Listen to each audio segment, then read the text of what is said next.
Welcome to Centurion defence Academy. कैसे हो आप सभी? आई होप कि आप सभी बहुत बढ़िया होंगे और आप सभी अपने प्रिपरेशंस भी बहुत ही बेहतर तरीके से कर रहे होंगे। तो चलिए फिर इस सेशन की शुरुआत करते हैं, लेकिन हाँ, सेशन को शुरू करने से पहले जल्दी से आप सभी इस सेशन को अपने दोस्तों के बीच में शेयर कर दीजिए। देखते हैं कि अब न्यूज क्या है। न्यूज क्या है देखिए जरा। Tribals demand new state Bhil Pradesh by breaking Rajasthan, Gujarat and 2 other state. यानी कि ट्राइबल्स के द्वारा एक डिमांड हुआ है, और डिमांड क्या कि एक नए स्टेट का और नए राज्य का फॉर्मेशन करना चाहिए, जिस राज्य का नाम क्या होगा? भील प्रदेश। मन में क्वेश्चन और एक आ गया, कौन सी ऐसी कम्युनिटी है, कौन सी ऐसी ट्राइबल कम्युनिटी है जो इसको डिमांड कर रही है? तो नाम में ही आंसर भी छुपा हुआ है। देखिए, the demand of the Bhil tribal community for a separate state is gaining momentum in Rajasthan. आगे पढ़िए। A large number of people from the Bhil tribe recently gathered for a mahasammelan at Mangarh Dham in Banswara, a tribal dominated district, and raise the demand for a separate state of Bhil Pradesh by carving out 49 districts from 4 state. यानी कि सोचिए कि इनका क्या हुआ है, tribal communities का एक महासम्मेलन हुआ है। वहां पे ये ट्राइबल कम्युनिटीज के लोग आए थे और उस दौरान उन्होंने एक मांग उठाई कि हमारे कम्युनिटी को बचाने के लिए हमें एक नए राज्य का गठन चाहिए, जिस राज्य का नाम क्या होगा? तो उस राज्य का नाम होगा भील प्रदेश। और जब आप ये फॉर्म कीजिएगा तो पहला चीज जो नोट रखना है वो ये कि आपको टोटल 4 स्टेट से कुछ कुछ एरियाज और कुछ कुछ डिस्ट्रिक्ट लेना है, और अराउंड 49 डिस्ट्रिक्ट लेना है, जिसको मिला करके आप राज्य का नया गठन करेंगे, जिसका नाम भील प्रदेश होगा। तो चलिए फिर देखते हैं कि जब ये स्टेट लेजिस्लेचर को कहा गया तो क्या इनका आंसर आता है। स्टेट लेजिस्लेचर का आंसर जो आता है वो देखिए। Tribal minister Babulal Kharadi said a state can not be form on the basis of caste. मतलब अगर मैं राजस्थान गवर्नमेंट की बात करूं तो वहां से आंसर ये आया कि हम कास्ट के बेस पे एक अलग राज्य नहीं बना सकते हैं। रीजन क्या? If this happens other people will also make demand. यानी कि सोचिए, अगर हम एक ट्राइबल कम्युनिटी के लिए अलग से एक राज्य बना देंगे तो इंडिया में तो बहुत सारे ट्राइबल कम्युनिटीज है, तो हमें तो उनकी मांगों को भी फिर देखना पड़ेगा कि चलिए इन्होंने भी डिमांड किया कि इनकी भी पॉपुलेशन बहुत ज्यादा है, तो बेटर है कि हम कास्ट के बेस पे कोई नए राज्य का फॉर्मेशन ना करें। यानी कि ये जो बिल था और ये जो प्रस्ताव इन्होंने दिया था उसको रिजेक्ट कर दिया गया है बाय राजस्थान गवर्नमेंट। ठीक है, थोड़ा सा इसके बारे में और जान लेते हैं। ठीक है, the Bhil are one of the largest tribal groups living in Chhattisgarh. और कहां ये पाए जाते हैं जरा नोट कर लीजिएगा। छत्तीसगढ़ में, गुजरात में, कर्नाटक में, मध्य प्रदेश, महाराष्ट्र, आंध्र प्रदेश और राजस्थान के कुछ एरियाज है, कुछ डिस्ट्रिक्ट्स है जहां पे आपको ये भील ट्राइब देखने को मिलेंगे। लेकिन मैंने कहा कि 49 डिस्ट्रिक्ट्स को इन्होंने क्या बोला कि आप 49 डिस्ट्रिक्ट्स को कर्व आउट करके एक नया राज्य बनाइए। तो क्या वो 49 डिस्ट्रिक्ट ये सारे राज्य से बोला गया है क्या? तो नहीं, सिर्फ टोटल 4 स्टेट के बारे में बात की गई है। और वो कौन कौन सा है? तो देखिए, राजस्थान के कुछ डिस्ट्रिक्ट, मध्य प्रदेश के कुछ डिस्ट्रिक्ट, गुजरात के कुछ डिस्ट्रिक्ट और महाराष्ट्र के कुछ डिस्ट्रिक्ट्स को लेकर के, यानी कि टोटल 49 डिस्ट्रिक्ट को लेकर के एक नए राज्य की मांग ये लोग कर रहे थे, लेकिन एट प्रेजेंट इसे रिजेक्ट कर दिया गया है। लेकिन फिर मन में क्वेश्चन ये आएगा कि मैम इनके बारे में थोड़ा सा और बता दीजिए। तो अगर हम भील्स के बारे में बात करें, भील्स ट्राइबल पीपल के बारे में बात करें, तो देखिए, the Bhil are known to be excellent archers. ये अच्छे आर्कर्स भी होते हैं। थोड़ा और आगे पढ़िए कि उनको लोकल ज्योग्राफी के बारे में भी बहुत ज्यादा इंफॉर्मेशन होता है।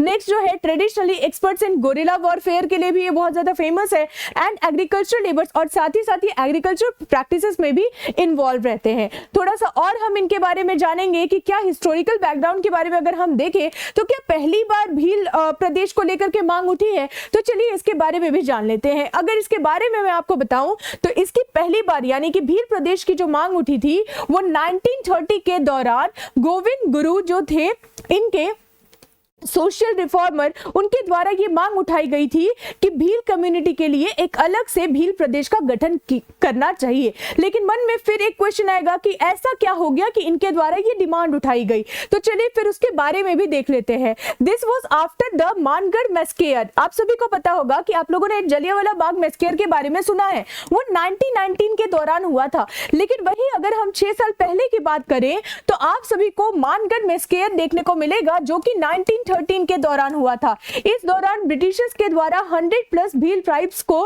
पूरी तरीके से मतलब मार दिया गया था, जिसकी वजह से यहाँ पे डिमांड उठने लगी कि आपको क्या करना होगा, आपको भील प्रदेश का फॉर्मेशन करना होगा।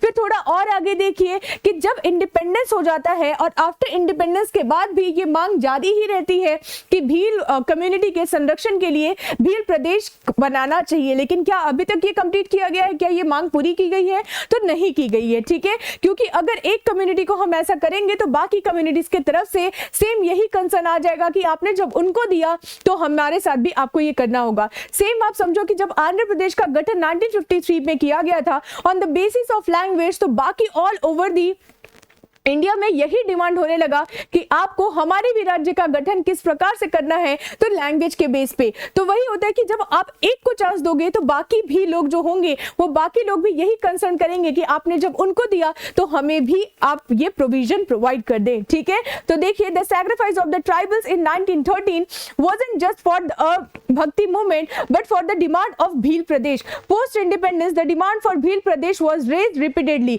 यानी कि बार बार इसकी डिमांड हो रही है लेकिन स्टिल गवर्नमेंट इसको क्या कर देती है, बार बार रिजेक्ट कर देती है। थोड़ा सा हम ये देखेंगे कि आखिरकार ये सेपरेट स्टेट की मांग क्यों कर रहे हैं। तो पहला जो रीजन है वो क्या है कि पहले अर्लियर जो हुआ करता था वो एक सिंगल एंटिटी हुआ करता था, यानी कि मैंने अभी आपको कहा कि 1953 के दौरान आंध्र प्रदेश का गठन लैंग्वेज के बेस पे होता है, लेकिन उसके बाद फर्दर जो स्टेट्स है वो अलग अलग डिमांड करके फाइनली अपने स्टेट का भी formation on the basis of language के आधार पे वो क्या करते हैं, वो गठन कर लेते हैं। जिसमें मैंने आपको टोटल 4 स्टेट के बारे में यहाँ बताया, चाहे हम गुजरात की बात करें, मध्य प्रदेश की बात करें, छत्तीसगढ़ की बात करें या फिर हम राजस्थान की बात करें। तो जब आपने इन सबको फॉर्म किया तो उस दौरान कुछ जो ट्राइब्स थे वो राजस्थान के एरिया में चले गए, कुछ जो थे वो मध्य प्रदेश में आ गए, कुछ जो थे वो गुजरात में आ गए, कुछ जो थे वो महाराष्ट्र में आ गए। यानी कि पहले जो ये सिंगल एंटिटी हुआ करता था अब ये अलग अलग राज्य में जा चुके हैं, जिसकी वजह से ये चाहते हैं कि हमारी कम्युनिटी हमारे साथ ही रहे। दूसरा जो रीजन है वो देखिए कि डिले और इंप्लीमेंटेशन। जनरली हम देखते हैं कि जब भी सरकार नियम कानून बनाती है तो उसको इंप्लीमेंट करने में बहुत ज्यादा टाइम लग जाता है, लेकिन जब हम बात करते हैं शेड्यूल कास्ट और शेड्यूल ट्राइब्स के बारे में तो उनके पास ये इंफॉर्मेशन नहीं होती है कि कौन सा गवर्नमेंट ने कानून बनाया और कौन सी चीजें लागू हो रही है। यानी कि उनको ये कहना है कि हम हमारी कम्युनिटी है, हम अपने तरीके से डील कर लेंगे, हमें और कुछ नहीं चाहिए, ठीक है। तो ये जो 2 रीजन थे ये आप लोगों को याद रखना है। लेकिन फिर क्वेश्चन और कि मैम अगर ये स्मॉल स्टेट बना दिया जाएगा तो इसमें क्या अच्छा क्या हो सकता है। तो पहला जो है वो क्या है, तो बेटर गवर्नेंस एंड एडमिनिस्ट्रेशन। यानी कि जब हम बात करते हैं कि हमारे देश में 28 स्टेट है और 8 यूनियन टेरिटरी है, तो अब इनका स्टेट का फॉर्मेशन किस बेस पे हमने किया, तो एडमिनिस्ट्रेशन अच्छा चल पाए जिसके वजह से हमने स्टेट का फॉर्मेशन किया। यानी कि आपने स्टेट गवर्नमेंट को पावर दिया। सेम यहाँ पे ये कह रहे हैं कि जब आप हमें अलग से फॉर्म कर दोगे हमारे पास भी पावर आ जाएगा, हम रूल कर लेंगे तो गवर्नेंस भी बेहतर हो जाएगा। यानी कि जहां हमें इग्नोर किया जा रहा है वहां पे हमें प्रायोरिटी भी मिलने लगेगी। सेकंड पॉइंट क्या है, more equitable distribution of resources. Simple सी बात है, अलग अलग स्टेट है, अलग अलग स्टेट के पास उनके खुद के रिसोर्सेज है, यानी कि यहां पे भी जब उनके पास रिसोर्सेज आ जाएंगे तो वो चीजें इनके लिए और भी बेनिफिट करेगी। कुछ और पॉइंट्स देख लीजिए। नेक्स्ट है इंक्रीज पार्टिसिपेशन इन डेमोक्रेसी। यानी कि जब आपने स्टेट को पावर दिया, आपने फिर लोकल सेल्फ गवर्नेंस को भी पावर दिया, यानी कि आप देख रहे हो कि डेमोक्रेसी में उनका भी योगदान बढ़ रहा है। तो जब आप इन कम्युनिटीज को भी आप क्या करेंगे, आप अगर एक प्रदेश के फॉर्म में आप इनको एक स्टेट दे देंगे तो इनका भी जो डेमोक्रेसी में पार्टिसिपेशन है वो बढ़ जाएगा। नेक्स्ट क्या है, कल्चर एंड लिंग्विस्टिक प्रिजर्वेशन। यानी कि इनका जो कल्चर है, इनका जो लैंग्वेज है वो भी बचा रहेगा, जिसकी वजह से ये स्टेट की डिमांड कर रहे हैं और ये इसके पॉजिटिव इंपैक्ट है। लेकिन नेगेटिव इंपैक्ट क्या है, जो कि मैं स्टार्टिंग से कहते आ रही हूं, उसके बारे में देखिए। Increase administrative cost. यानी कि जब हम 28 स्टेट की बात करते हैं तो आप सभी को पता है कि गवर्नमेंट जब भी पैसा कमाती है जो भी टैक्स के तहत, तो वो स्टेट में बांटना होता है। दैट मींस एक और राज्य का मतलब क्या हुआ कि आपके खर्चे और बढ़ जाएंगे। नेक्स्ट क्या है, इंटर स्टेट डिस्प्यूट। यानी कि पहले भी आप लोगों ने देखा है कि कितने बहुत सारे ऐसे राज्य हैं जिनके बीच में कभी वाटर डिस्प्यूट को लेकर के इशू रहता है, कभी नॉर्मल डिस्प्यूट को लेकर के इशू होता है। तो जितने ज्यादा राज्य होंगे उतने ज्यादा डिस्प्यूट हो जाएंगे। यानी कि मैंने कहा कि बहुत सारे ट्राइब है और आपने पर ट्राइब के लिए एक एक प्रदेश बना दिया, तो क्या आपको डिस्प्यूट ज्यादा देखने को नहीं मिलेगा? सिंपल सी बात है, देखने को मिलेगा। नेक्स्ट है national loss of national unity, यानी कि हम कह रहे हैं कि हम यूनाइटेड है, हम एक साथ है, लेकिन आप जब फर्दर डिवाइड आप करते जा रहे हो तो कहीं ना कहीं आपकी यूनिटी पे भी क्वेश्चन उठ जाता है। Last but not the least that is regional imbalance भी इसकी वजह से क्रिएट हो सकता है। तो यहाँ पे ये टोटल आपने देखा कि यहाँ पे मैंने आपको बताया कि क्या इसके पॉजिटिव इंपैक्ट हो सकते हैं, क्या इसके नेगेटिव इंपैक्ट हो सकते हैं। लेकिन एक क्वेश्चन जो हमारे एग्जामिनेशन में पूछा जाता है वो ये कि जब हम बात करते हैं कि स्टेट का फॉर्मेशन करना है, किसी भी राज्य को बड़ा राज्य हो छोटा करना है, छोटे राज्य को बड़ा करना है, तो ये सब की पावर, मतलब ये सब करने का जो पावर है वो किसके हाथ में दे दिया गया है? तो अकॉर्डिंग टू आर्टिकल 3 ये सब कुछ करने का जो पावर है वो पार्लियामेंट के हाथ में है। ठीक है, यानी कि आप देख सकते हैं कि authorises parliament by law to form a new state by separation of territory from any state और बाय यूनाइटिंग टू और मोर स्टेट्स। अब यहां समझना कि जब ये स्टेट लेजिस्लेचर से रिकमेंडेशन पार्लियामेंट के पास चला जाएगा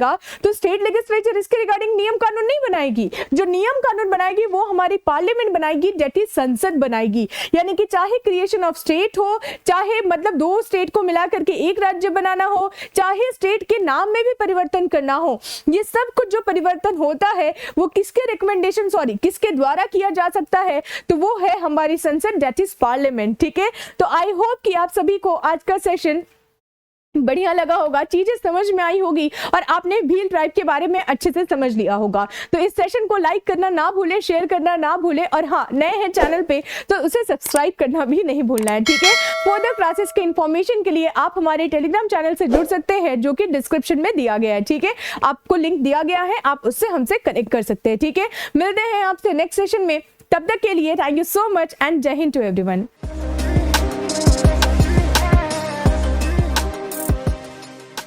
डियर एस्पिरेंट्स, क्या आप भी एनडीए 2024 एंड 2025 एग्जामिनेशन को क्रैक करना चाहते हैं अपने पहले प्रयास में?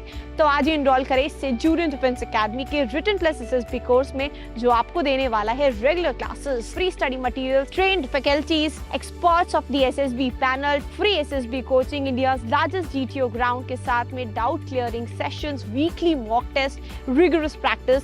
ये एक ऐसा संस्थान है जहां हम आपको A to Z प्रिपरेशन कराते हैं और आपको नेशनल डिफेंस एकेडमी की कड़ी तैयारी कराते हैं।